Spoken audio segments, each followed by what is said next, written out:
To'g'ri yo'lda sudralib yursang ham, harom yo'lda chop ketayotganlardan uzoqqa borasan. Harom yo'lda chop ketayotganlardan uzoqqa borasan.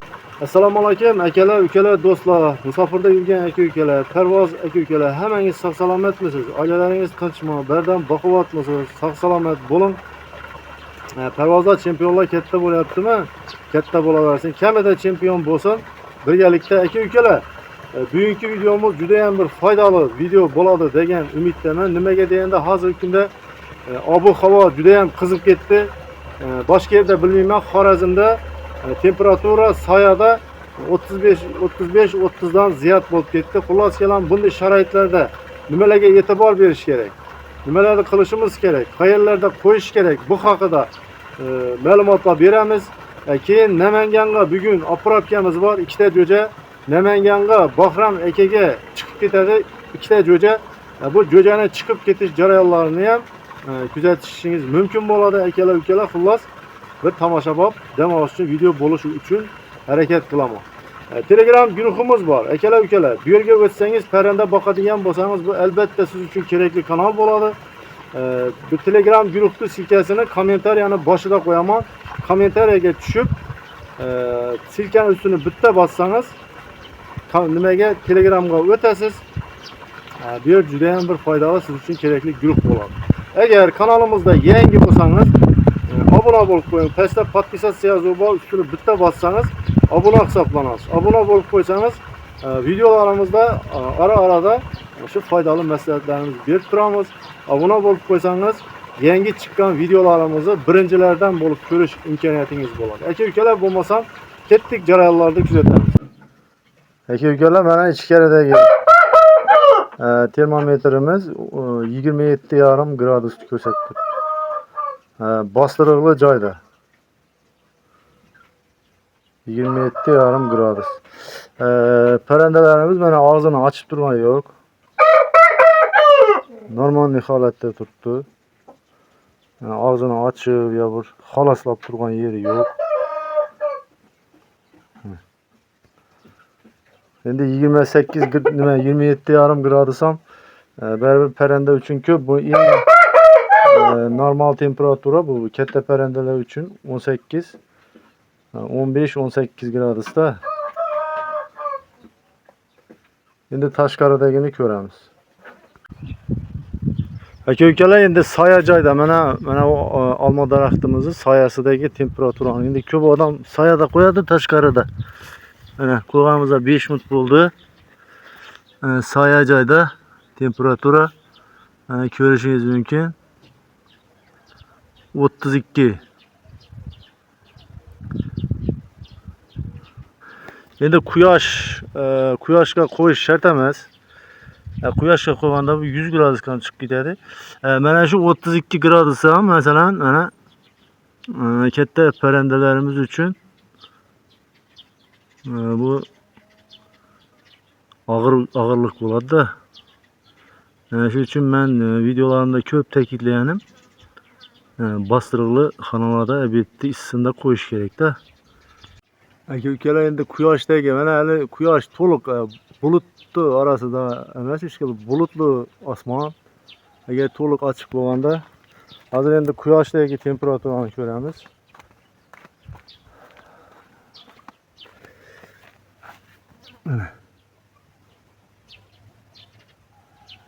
Başta 43. Bu parranda uchun o'lim degani bo'ladi. Endi bu 60-70 ga ham chiqib ketishi mumkin. Hozir bugun to'liq havo, mana osmonda bulut bor hali. Bulutdan chiqqan quyosh bo'lib turibdi-da.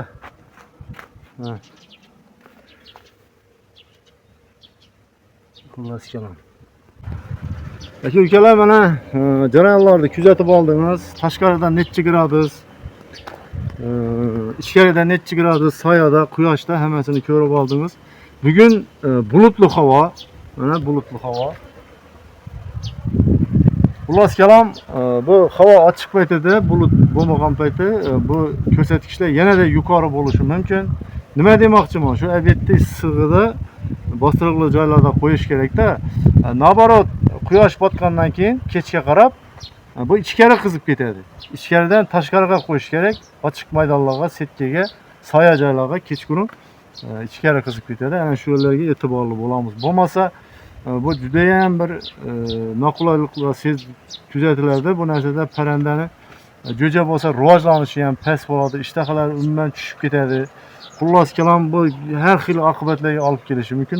O'zi katta parrandaga o'zi normal harorat 15 gradusdan 18 gradusda bu katta parrandalar o'zini juda ham bir qulay his qiladi. Bu tug'ishi uchun ham, jo'jalarda o'sishi uchun ham 60 kunlikdan keyingi jo'jalarga bu shu 15-20 gradus bu juda ham bir kerakli temperatura bo'ladi. Endi juda bo'lmaganda 15-20 gradusni bu yozligini topib bilmasak, şu hatto şu bastiriqli yerlarda qo'ysak normal bo'ladi. Mana bu issiqlarda soya deb soyada qo'ysak bu soya ham yuqorida kuzatdingiz bu parranda uchun og'irlik qiladi. Aka-ukalar, endi Namanganga chiqib ketadigan jo'jalarimizni ko'rsatib o'tamiz, jarayonlarni birgalikda kuzatamiz aka-ukalar. Bo'lmasa ketdik.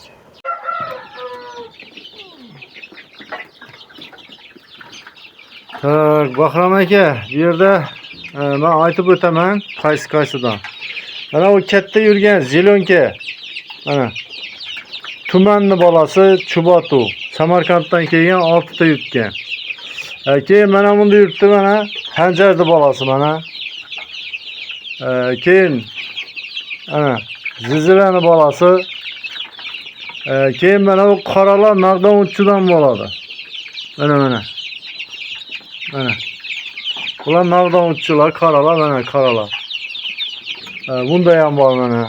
Bordovoy. Bu bordovoy bo'ladi, qora bordovoy. Yoqqan endi siz bitta makon, bitta xo'roz tanlashingizga to'g'ri keladi-da.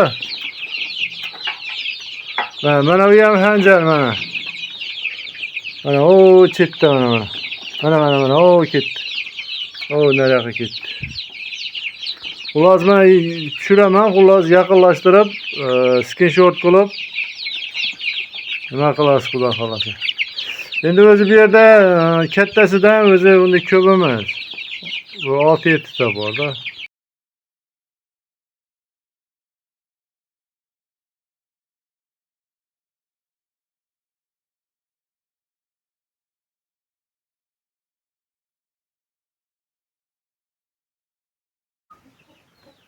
Aka-ukalar, mana xudo xolasa yeshikni ham taxlab qo'ydik.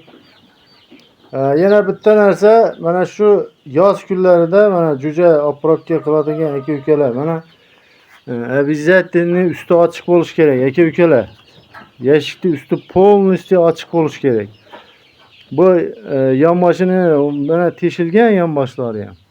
Lekin bu masalan baribir yonboshini teshib usti yopiq bo'lsa, baribir bu yerda jo'jani o'zi ham plus o'zidan issiqlik chiqaradi. Bu havoning issiqligi bilan birga bu jo'ja buning ichida qiynalib qoladi. Ana shu uchun spesialniy bu обязательно yozda. Endi qishda gap yo'q. Qishda mana bu qirog'idan 1-2 teshib qo'ysangiz bo'ldi. Lekin yoz kunlarida mana shu jo'ja chiqarganda полностью 100% usti ochiq bo'lish kerak. Mana yeshiklarni taxlab qo'ydik. Xudo xolasa taksi kelsa chiqarib yuboramiz. Namanganga chiqib ketadi jo'jamiz Bahrom akaga. Bahrom aka kamida chempion bo'lsin, xudo xolasa jo'jalar uyaltirmaydi. Xudo xolasa. Bekarchilarni tashab turasiz degan umiddamiz. Bo'lsa bo'lmasa tashab qo'yaman. Bo'ladi. Bo'ladi. Sog' salomat yo'ling bo'lsin. Bo'ladi.